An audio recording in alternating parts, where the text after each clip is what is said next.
Welcome to the last of our lecture series. And before I introduce our speaker, I wanted to remind you can still buy chances for the quilt. It's 3 chances for $10, and we'll do that drawing sometime in the morning and post on Facebook who the winner is. So keep that in mind. Also remember we've got the trip coming up October 5th to Wilson. Sign up out at the information desk if you want to go on that trip. Museum members it's $40 and non-members it's $30. So keep that in mind. Also, as you're planning, I've been suggested I mention this, and it's a great idea. As you're planning for year-end things, remember that you can donate to the museum.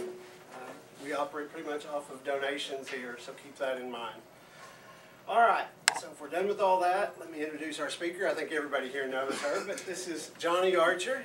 I've known Johnnie now for a long time. I don't remember exactly how long. In fact, I used to work for her. I sold real estate for her for a few years.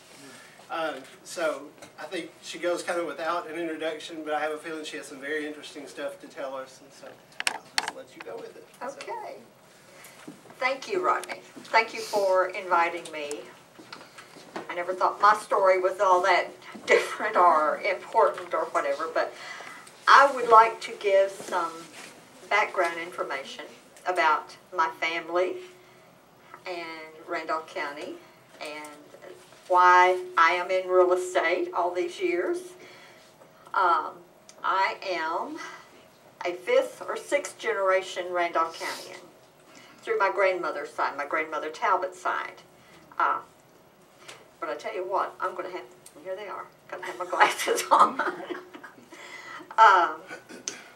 And as, I don't know, most of you all may know, or some of you may not know, that the Pioneer Museum in Maynard was my great-grandparents' home in Maynard.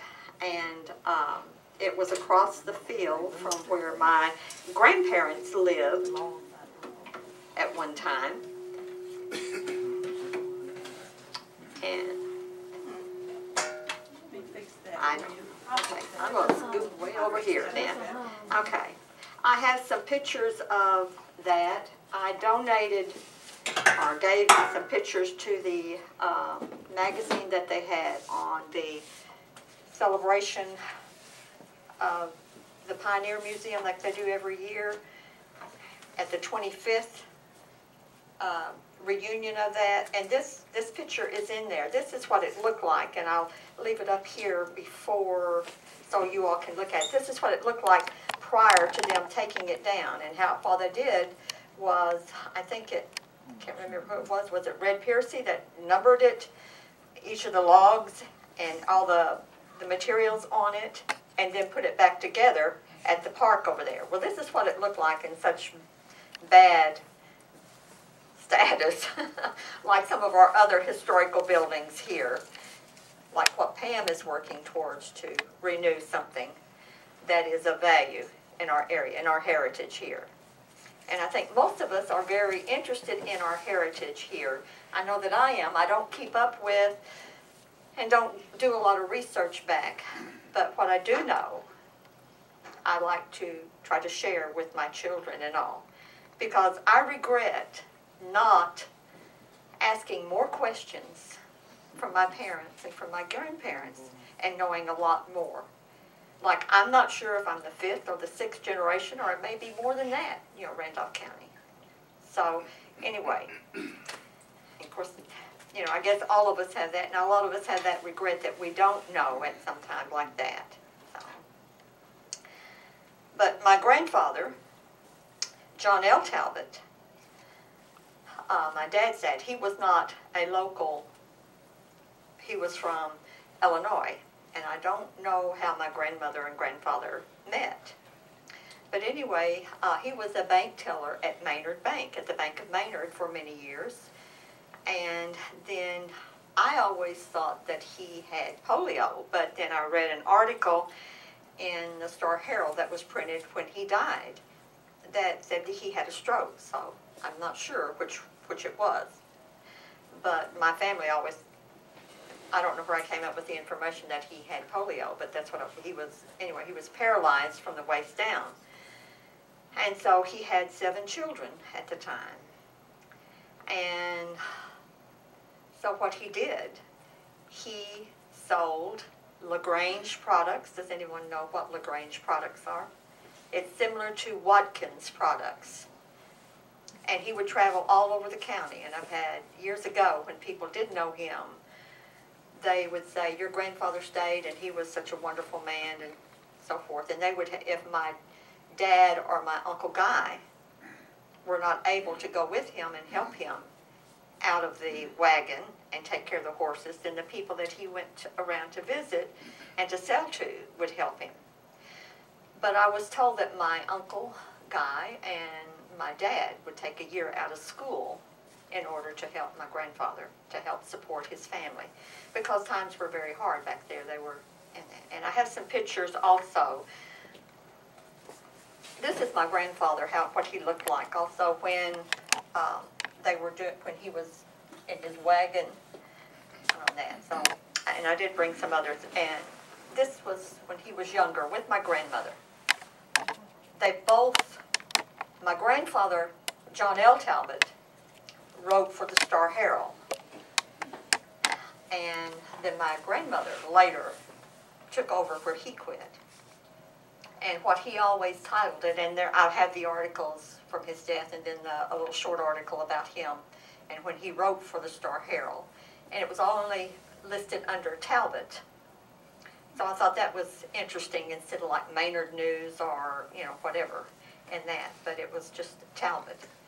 And I'll pass that around so everyone can see also the information on that.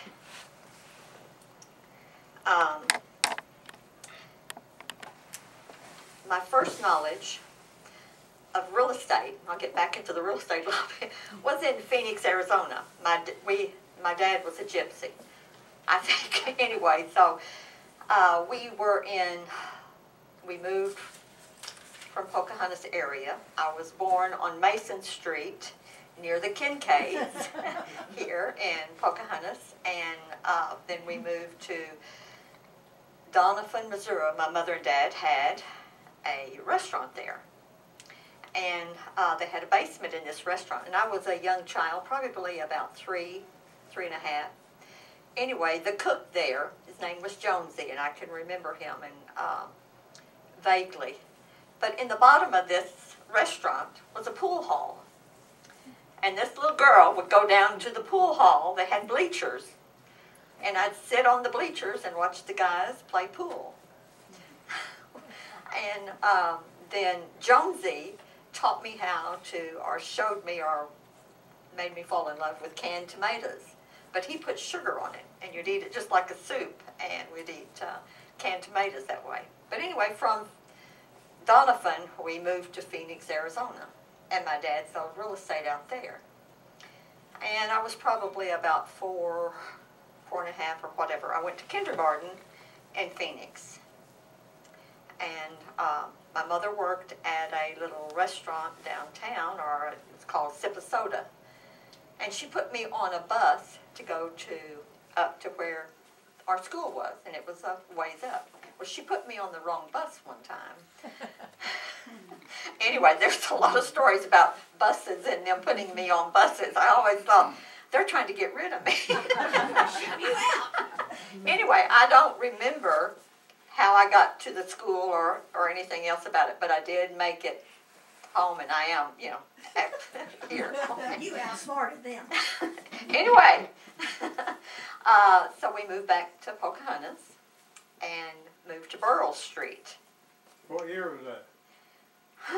I was 5 years old because I wasn't in school at that time. So, and I was born in 41, so that would have been 46 or so on that. And lived next to Jesse Knott's. Where's Burrell Street? Burrell Street, where, who lives on there? Where what used to be neighborhood groceries. Oh, yeah. Dick Roberts lived at the bottom of the hill. Sure, yes. The Murphys lived there. Yes. Estes Stoke lived across the street Yes. from us. Yes. Jessie lived next door, Yeah. and behind her, Aunt Mag lived, which was Jessie's mother.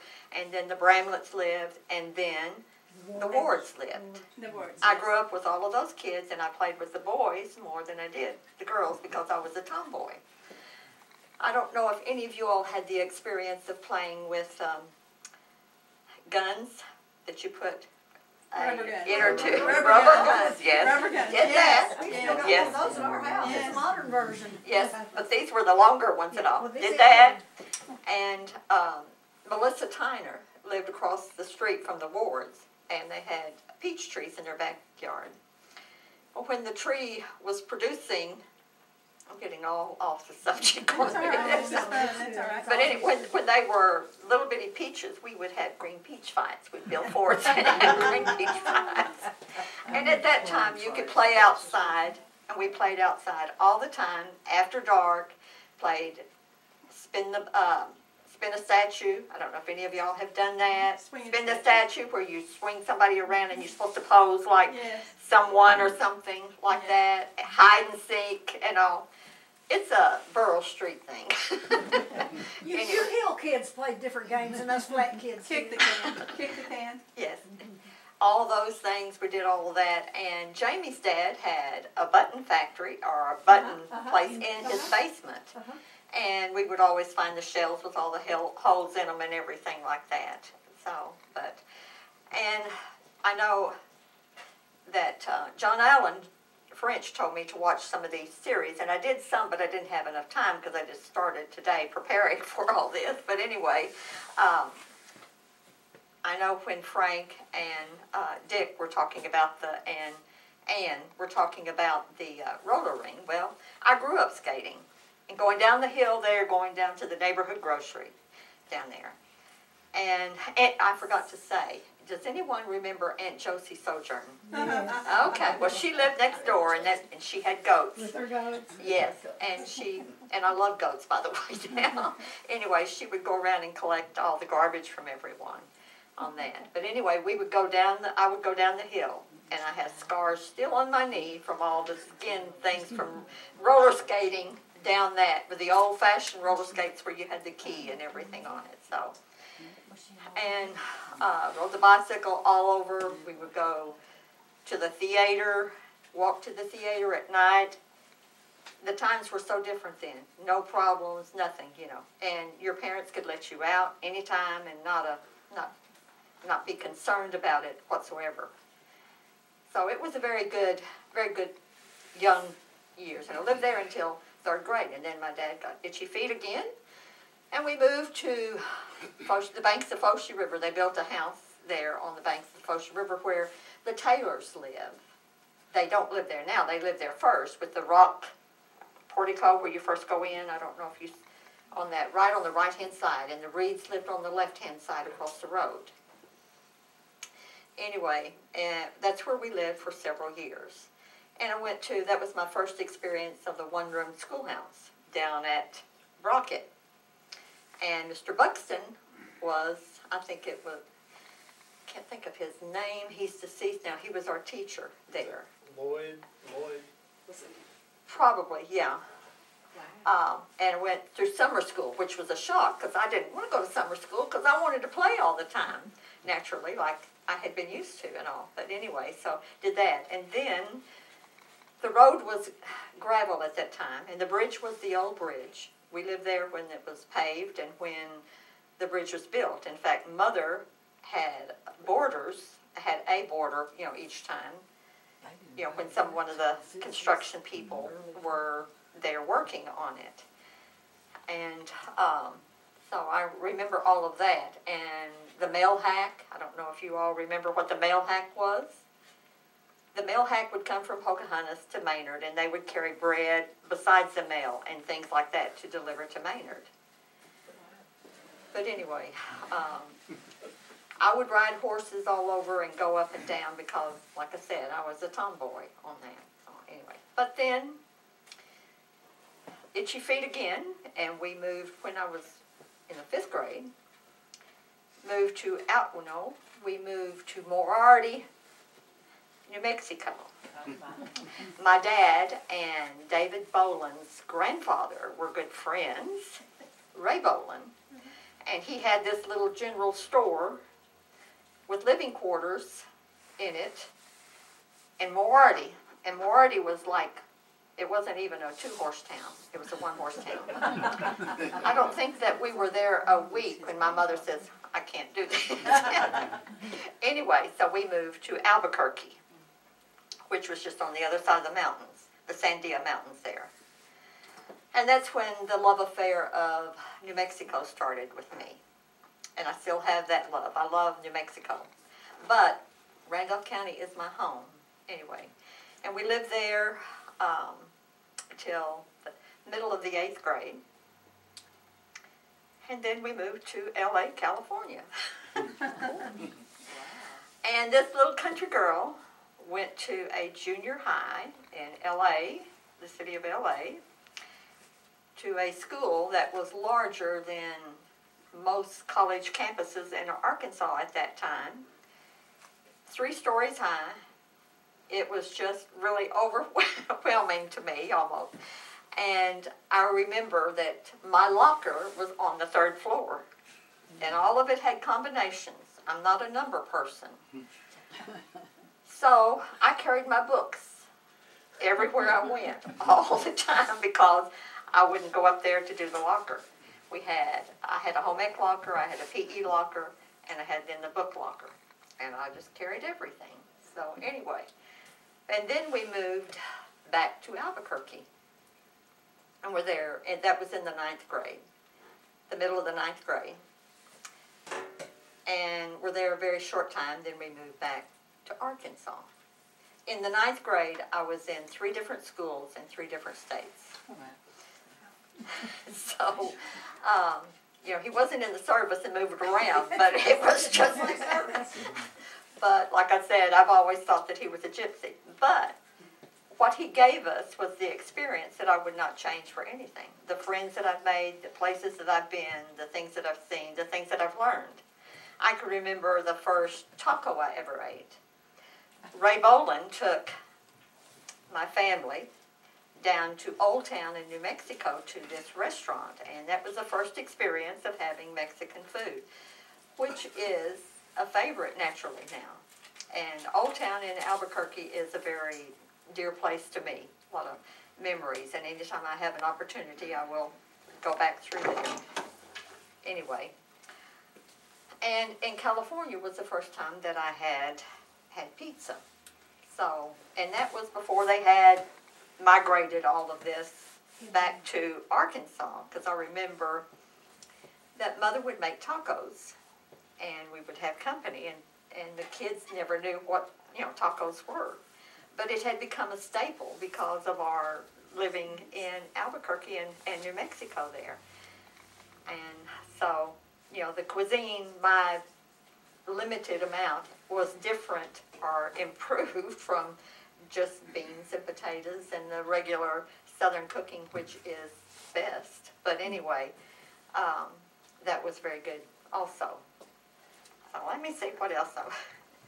Okay, and but I would need to back up. When we were on the farm, my dad was selling real estate there also, and I would go with him to show property sometimes, and it usually was farms and things like that. So that was basically the first time I got inducted into the real estate atmosphere like that, because when we were in Phoenix, I was too young to really know anything about it then.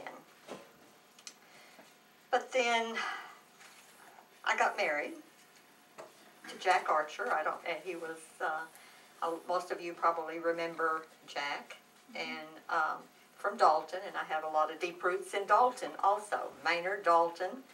And we lived down in the bottoms, as we called it, down at Browns Lake at one time. Did row crop down there. And then I started having children. And I had 4 children. I had a 3-year-old, a 2-year-old, a 1-year-old, and a newborn. So, and no dryer. I hung my clothes out, did all that. So, I guess I am not as compassionate with these young women that say, that just say, oh, my baby's just overwhelming. Well, no. You do what you need to do. I mean, and I don't know if all the experiences that my dad gave to us helped that. But anyway, I think it has made a very stronger person of me that way. And then 6 years later, I had 2 more. So I had 6 altogether. And then we moved to the farm. We moved to Rector. Jack worked for the telephone company. We were over there at Rector for a while. And that's when I had the last 2 children. And then we moved back to the farm on 11 Point.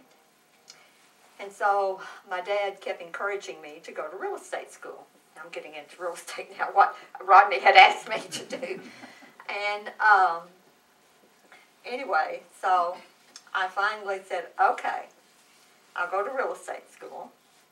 And this was in 1973, and I don't know if you all recall about the gas crisis at that time, in 1973.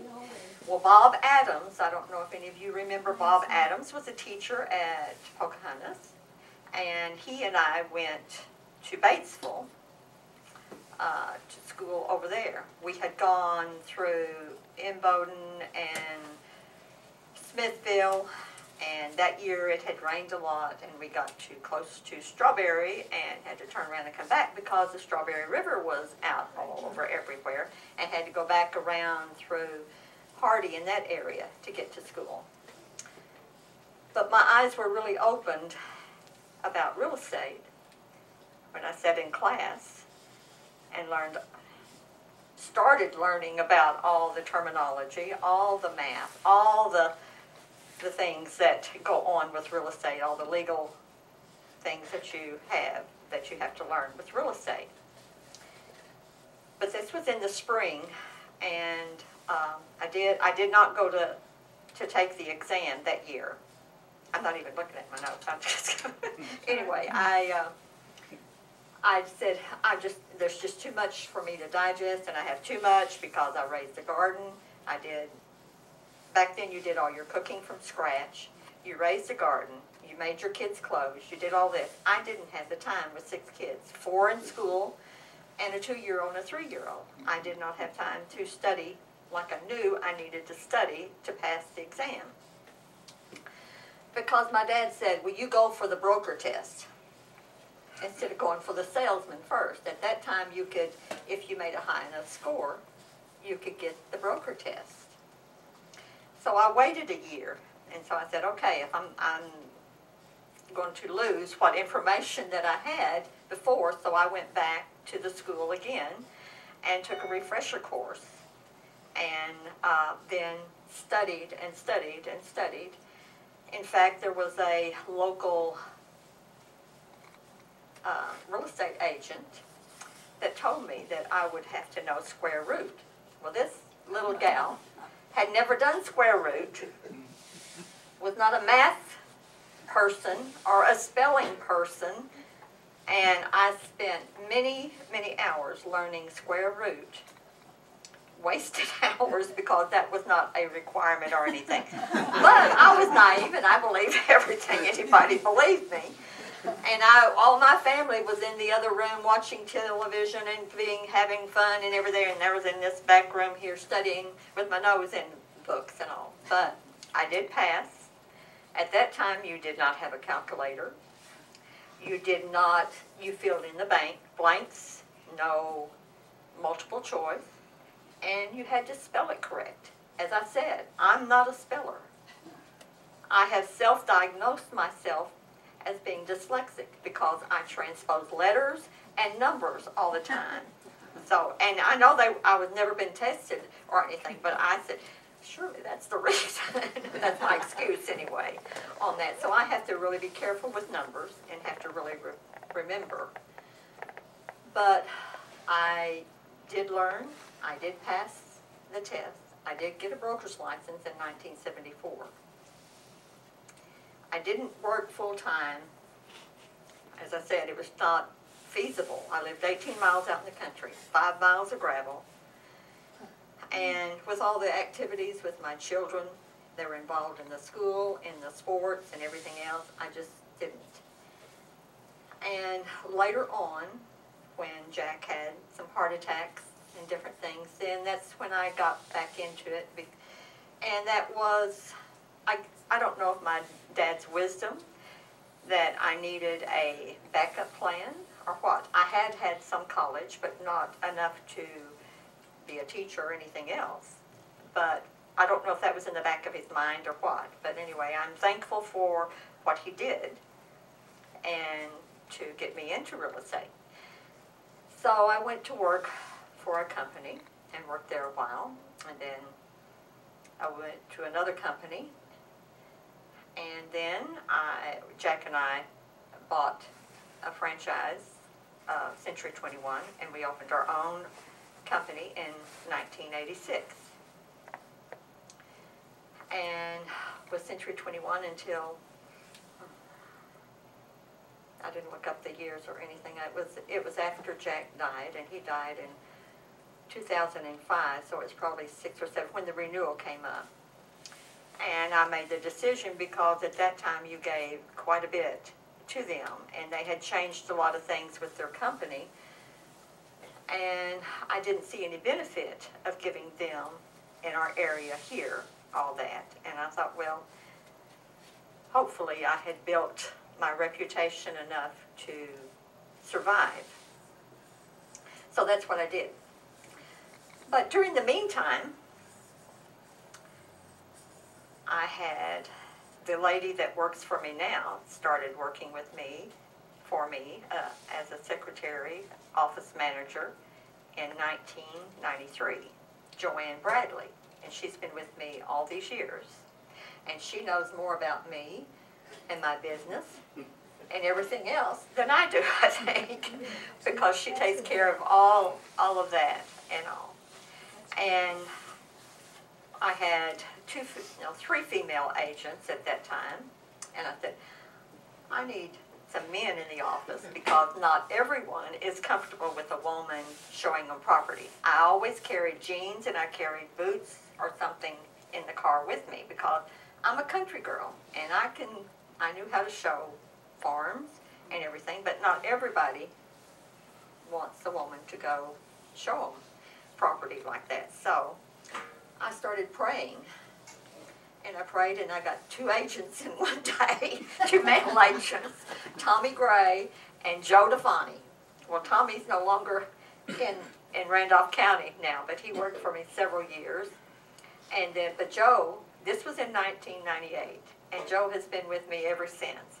And I think he has had some transactions with some of the folks here tonight. So, anyway, he's been a rock for me. He knows a lot of people. He knows a lot about land. He knows a lot about commercial property. He knows about timber, row crop. From all the experiences and all the things that he's worked with all these years, he's very well-rounded that way. So he has the ability to visit and talk to and know what he's talking about when people ask him about, will this do this or this property or whatever on that.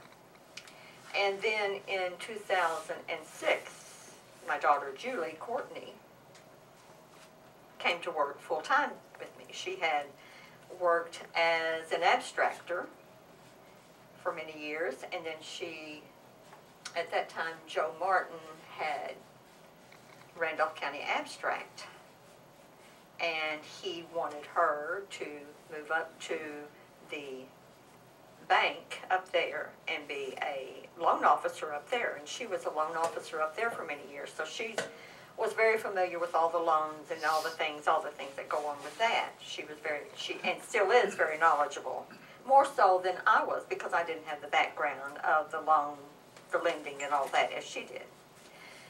And hopefully she is the one that is taking over for me when I do get to finally 100% retire on that. And as I told several of you, I did work today. I don't work that much anymore at all, but I'm still responsible for everything there. But she is taking over for me eventually. And I have another daughter, Angie French, that also has her license, and she is at Black River and works over there full-time, so she's just part-time. And Angie's son, Michael Smith, had his real estate license, so that was 4 generations in our family of real estate. But he's no longer active now in it at all. He works for Arkansas State over there now. But I don't know, I'm doing all the talking, and all the videos that I've seen, everybody asks questions, but anyway. We'll get there. We'll get there. Okay. But there is a lot of funny things that happen. There's a lot of serious things that happen. There are a lot of scary things that happen in real estate. Every day is a new day. It's just like a goose. You wake up in a new world every day, as they say, and something different in real estate. And there's always new things to keep up with, new trends, I think that our company, or my company, was the first one that had computer internet. And that was probably because of, well, two factors, mainly Century 21. And then the other one, I don't know if you knew, any of you knew Rod Martin, that did, he had a company here for a short time that, real estate network. He tried to get more or less kind of a MLS here, and it was very good. He was very foresighted in that, but not everyone participated. And one of the forms that he had, and it was copyrighted, but he gave me permission to use the forms, is one of the forms that we still use for information gathering on our listings. So he had a very good program with that. But Century 21 was the one that really did the one that put us into the web, basically, and all of that. And Century 21 did give me a great education. I went to many schools all over the country, from Baton Rouge to Dallas to Oklahoma City, I don't know, all over. And then finally it was many trips to Dallas for the school down there. And so I did get a lot of education that way as to different things and things to incorporate. But a lot of things that they incorporate in the cities just do not work in small town USA. So you have to rethink and try to reprogram their program to work for the people in this area here. So a funny story, the first day that Joe came to work, I had just bought a brand new camera. I don't remember if it was a digital camera, but it was, it was a brand new camera. He dropped it and it fell all to pieces the first day he came to work. He was a winner, wasn't he? I know. I was thinking, okay, Joe, now. And then another lady that came at the time, about the same time that Joe and Tommy did, Brenda, and she was very intelligent. She was a teacher or a counselor at Oak Ridge Central, and she was showing property, and with these couple of men, and I knew one of the guys pretty well, fairly well, and she left early that morning, and she still wasn't there when we were ready to close the office. I became very apprehensive. And we didn't have cell phones back then or anything. And finally found her, and it was about 8 or 8:30, and I was just beside myself. Everything was fine. She said, I didn't know you needed to know about, I said, no, I need to know where you are, Yeah. And looking back now, you would not do that. Our policy now is if you don't know who you're going with, a female, then you wait until you have an appointment with somebody else, even if it's yourself, until Joe or somebody else can go with you to show property, just for safety, because that is part of the continuing ed that we have now, is on safety because of all the things that have happened, even in Arkansas. Real estate agents have been murdered, so that is a precaution that way on it. So I don't know, there's a lot of funny stories. I can't think of anything right now, but I know there's a lot of hard stories or a lot of funny stories. Joe's wife was not his wife at that time, Rhonda. I don't know, most of you may know Rhonda. Everybody She knows is a nurse. Rhonda. I thought everyone knew Rhonda. A very sad story is that the first day that she came to work after she passed her test, I came in the office and she was laying in the floor crying. And I said, "Rhonda, what's wrong?" And she said, "Somebody shot my dad." And it was an accident. He had dropped he lived down in a rice field, near a rice field, and I guess he carried his gun with him in case of snakes or whatever. But anyway, he dropped the gun and it killed him. And so that was a very sad experience. So there's all kinds of experiences that you have that way. So that was a very traumatic time for all of us at that time. And Rhonda is a very, very special, unique person. Very compassionate, very loving person that way. So anyway, there's been a lot of changes, a lot of still changes to come. It will keep changing more and more. When I started in real estate, the listings and the sales contracts were just like half a page.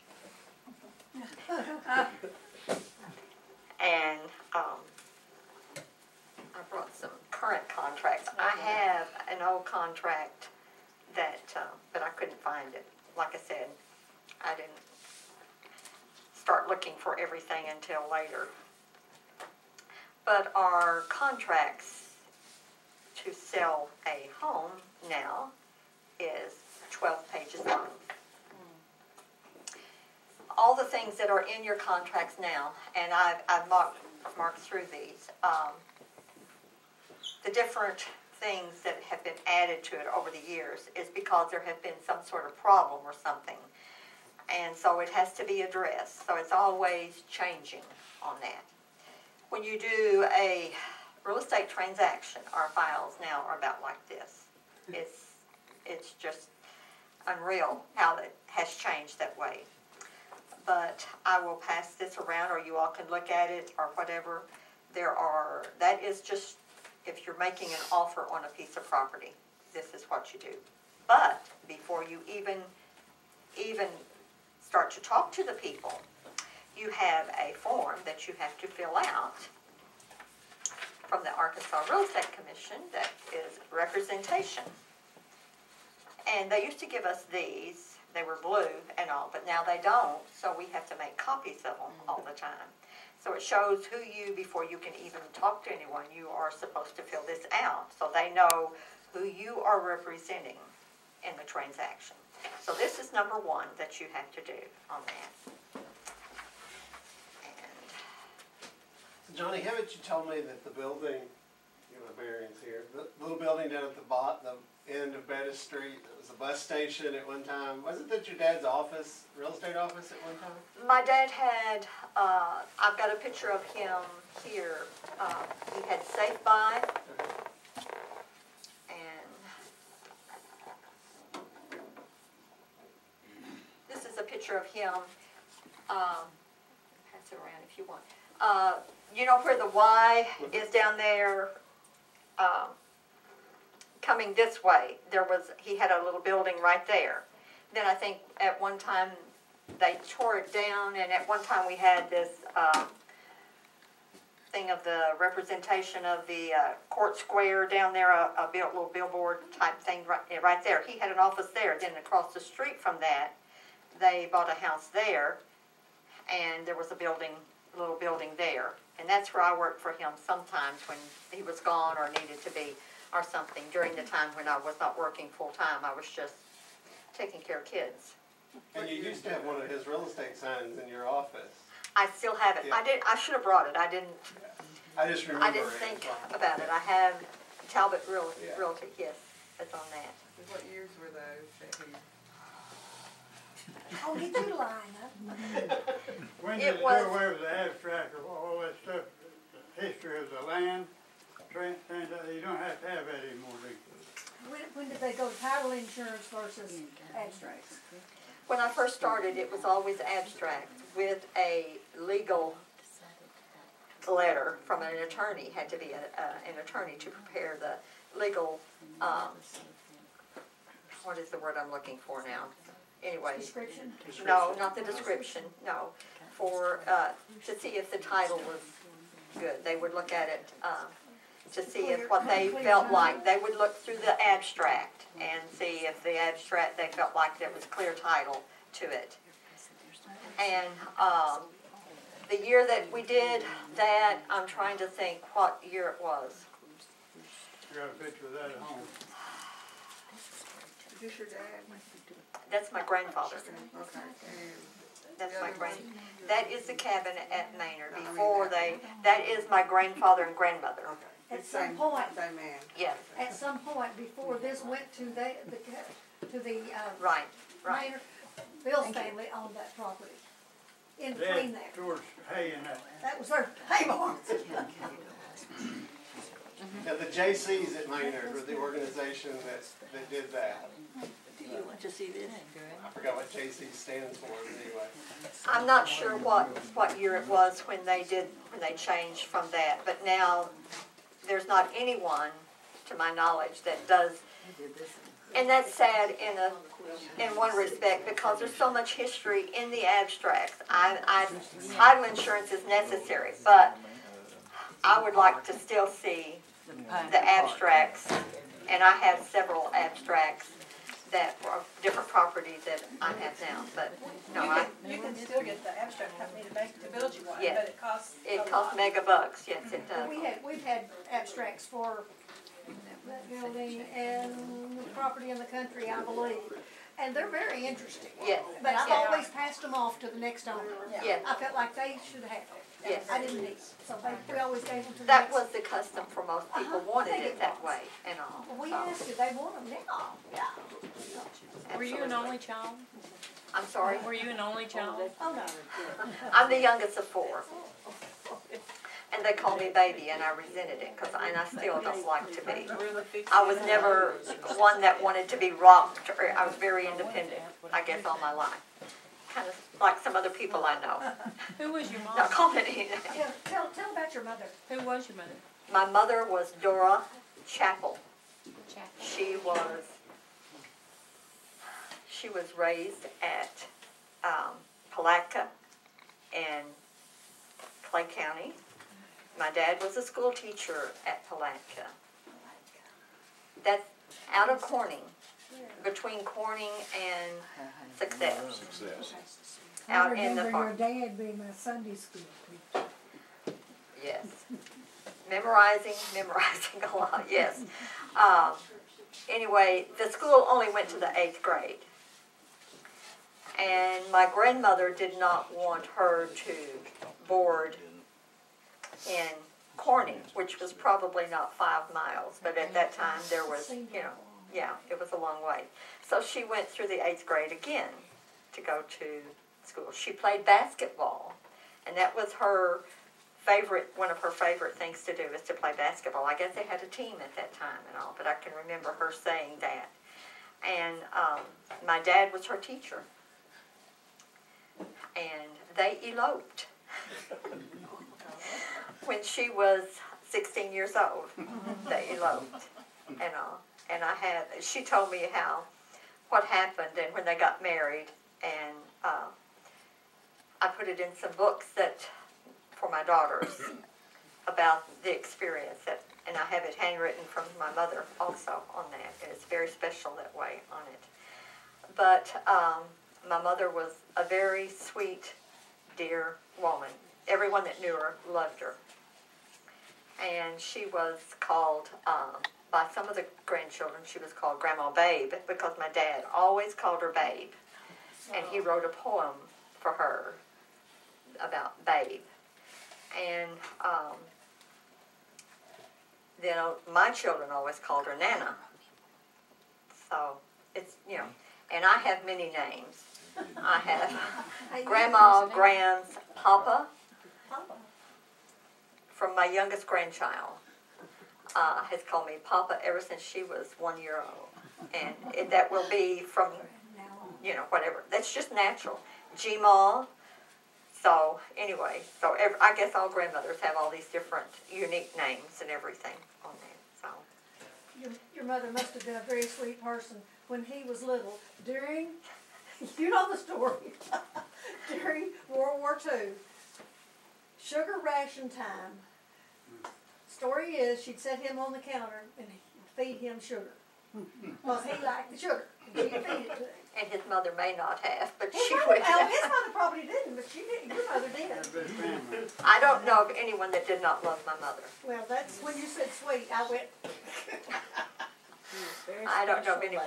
Pardon? She was very I special. never, I never. met As her, were I your wish I had. mother and Granny Jess, Jessie Tyler. Those are my heritage.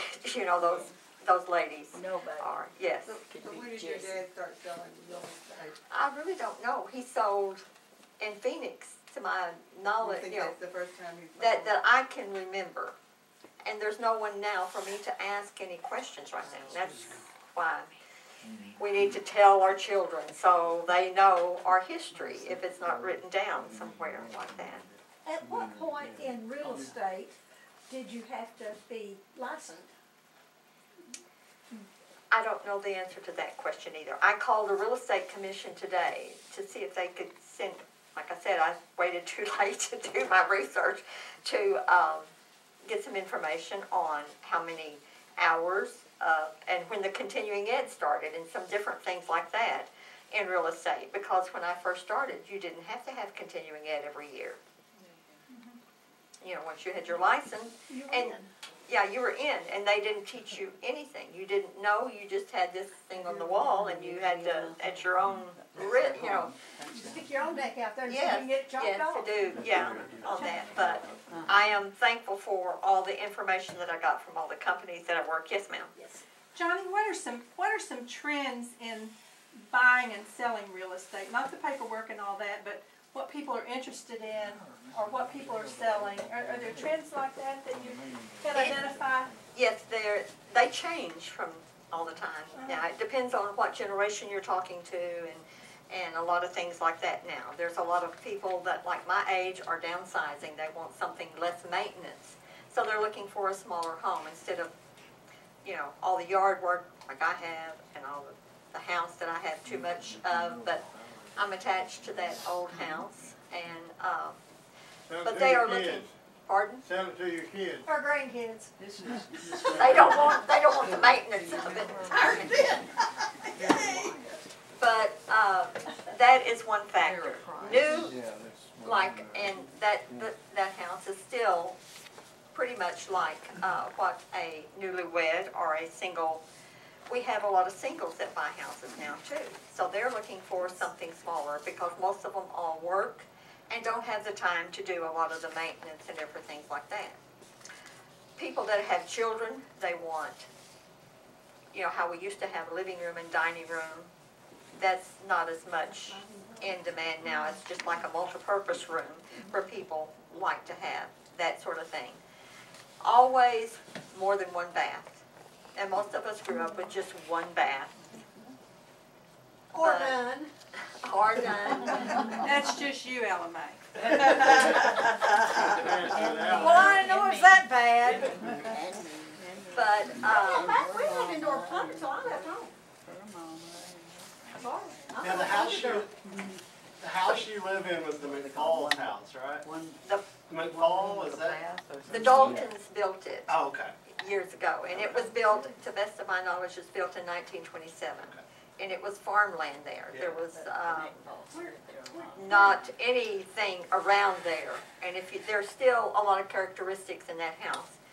That there is a boot scrape there at the front. I remember that. The rock wall across there. There's a couple of places on Thomasville that have the rock built up wall. And tomorrow night there'll be people lined up sitting on it watching the parade on that. So Is it the house that the McFalls lived in? they did live there. Yes. So, I have to ask this question. Her husband Jack was, I thought, one of the funniest and neatest people. I vaguely remember a story about you wanted a hole cut in the wall one time and he used a chainsaw. No, this was at the farm. This was at the farm. Jack and Jerry, his brother, were totally opposite. Jerry was a perfectionist. Jack was just whatever. Get her done. Get her done. Yes, that is. Anyway, I needed an extra shells for the canning that I had. You know, because when you live on a farm, you do all this canning, you do the gardening, you do all of this. So he got rough lumber and a chainsaw and built me a cabinet. I knew there was a chainsaw in There was a chainsaw, yes. Not sanded off or anything, but it did its job. It did its But now, job. when you say the farm, aren't you talking about where the Blackberry Farm was, or the Blueberry Farm? Or? Yes, the blueberry farm is where it was. Okay.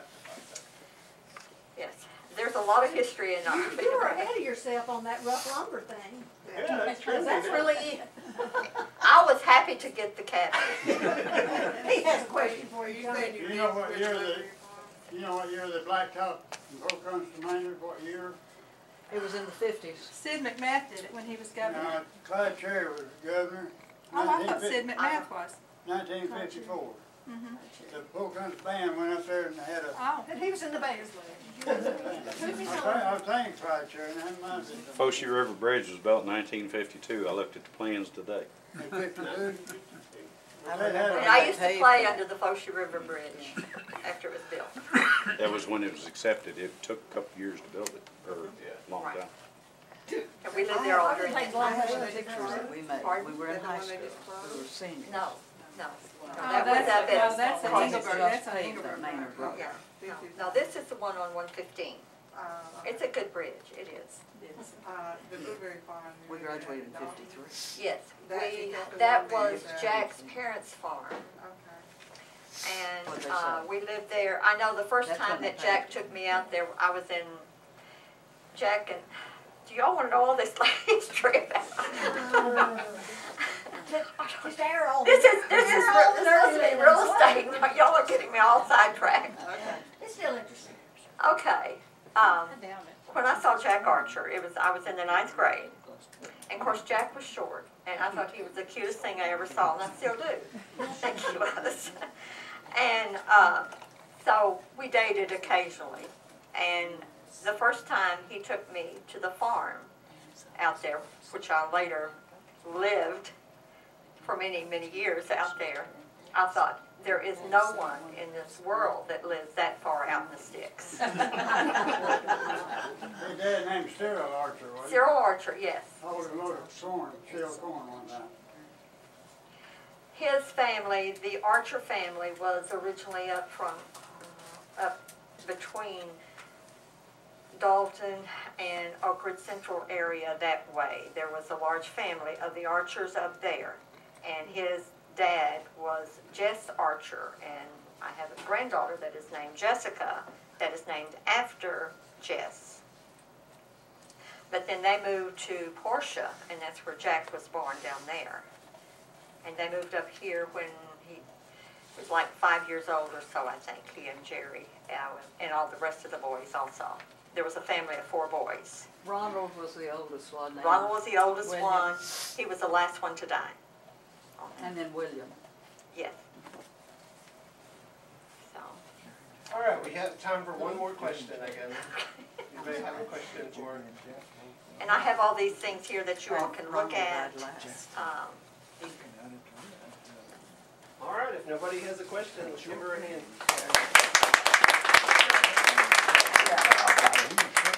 This is a plat book that is 1988 that I had. I just brought it, and this is a current one that I thought y'all might like. Somebody might like to look at it. Can I take this off now? I love that.